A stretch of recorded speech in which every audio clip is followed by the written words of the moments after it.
Whoa! What up, everybody? In today's video, we get to install a Sparco Sprint seat in my 2008 Honda Fit. If you guys have driven around in these cars for a little bit, you know these seats are absolute poop. They have the worst lumbar support ever. I daily drive this car a lot of miles, like almost 750 a week, and my back was starting to hurt, so I needed to install a seat for now. This was for my Del Sol, but I figured I'd pull the trigger on it and test it out, see how it fits in here. It's been good so far. I used a planted seat bracket, you guys will see, and then I'll show you how I tricked the airbag light to basically not have a Christmas trees lights all over my freaking dash. Now, I am no expert. This is just basically what I saw and used.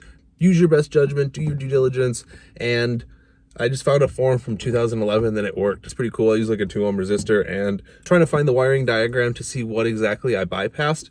But yeah, no, stay tuned and have fun.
I got the position sensor out. I just electrical taped it to make sure that it does not come in any contact with any metal. The other part, I don't know too sure why. I really hope this thing doesn't like just make my airbags randomly go off. But the only thing I saw that was why I can't touch metal is because it changes the position of how the reaction time, I think, of the airbag is, depending on how close you are or the pressure. So if you're closer to the airbag, it's not going to deploy as much versus if you're all the way back, which is actually kind of interesting. I didn't even think about that. The second one is my seatbelt.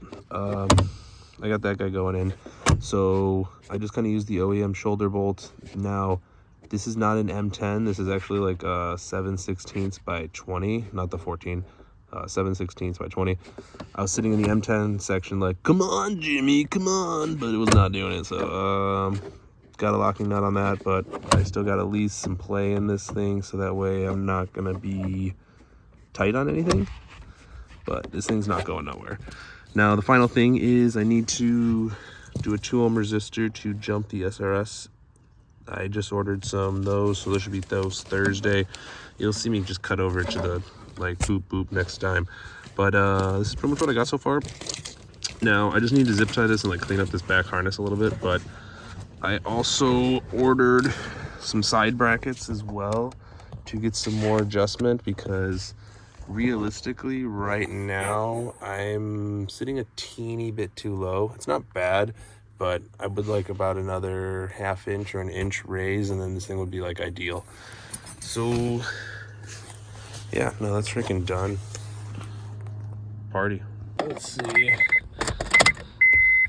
Minus all the other sunlight lights as they shut off. Boom. So realistically all we have left is just the airbag light right here. Of course, once the car started up, all the other shit will just go off. But that's pretty much the one that we have right now that we're trying to get rid of. So this is the method, so that nothing blows up in my face. This little 2 ohm resistor, and then inserting it into our ABS. So let me just set you guys down first. So let's see here.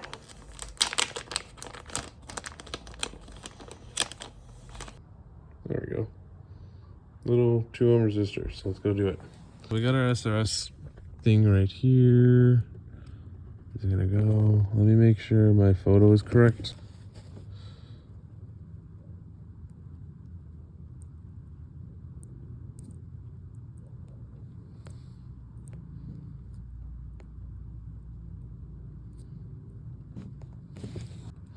So we have this like such. As you guys can tell, bam, bam. Hopefully it freaking focuses. So hopefully nothing blows up. Ready? 3, 2, 1.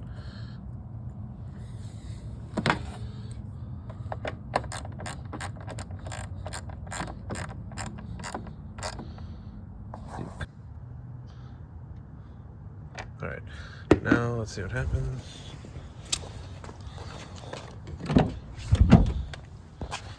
Ready? Hopefully it doesn't blow up in my face. You guys can witness cool stuff. We'll see if my fucking starter grinds. Hopefully it doesn't.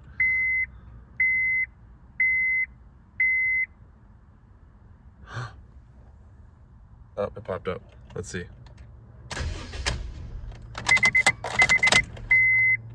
Watch, let's see if it grinds. My starter's starting to go. My apologies. Oh, it didn't do it. Nice.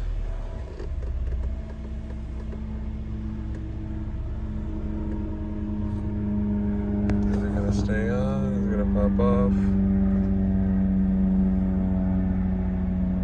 And it's staying on. Shit. Alright. We have no airbag light. Alright. I had to reset it twice. The first time I reset the battery, it did pop back on. Left the battery off for a couple minutes. And we're looking good. Just resetting the radio. But we're solid. Wrapped, so now I just gotta tuck this up later, but we don't have an airbag light, so I just gotta, I don't know, figure out something like that. But as long as no one kicks that, I'm pretty much good. But I have to remove it off anyways, because once my bracket comes. Alrighty, and then these are the last pieces of the puzzle. I really didn't think I need these, but honestly I'd say go with them. There's so many different points of adjustment. You will not have to worry about drilling any holes out. But also, I was just too low, and I realistically, like, even if I just raise it just to the bottom piece right here, I'm raising it that inch. That's exactly what I need. I literally just need an inch or an inch and a half to just, I don't know, not feel like I'm like a lowrider or something. I feel like I'm like Cheech and Chong with like the submarine. But yeah, I'll do this on the wiper, test out one of those because I want to get this water temp gauge on. But yeah, let's get the seat out.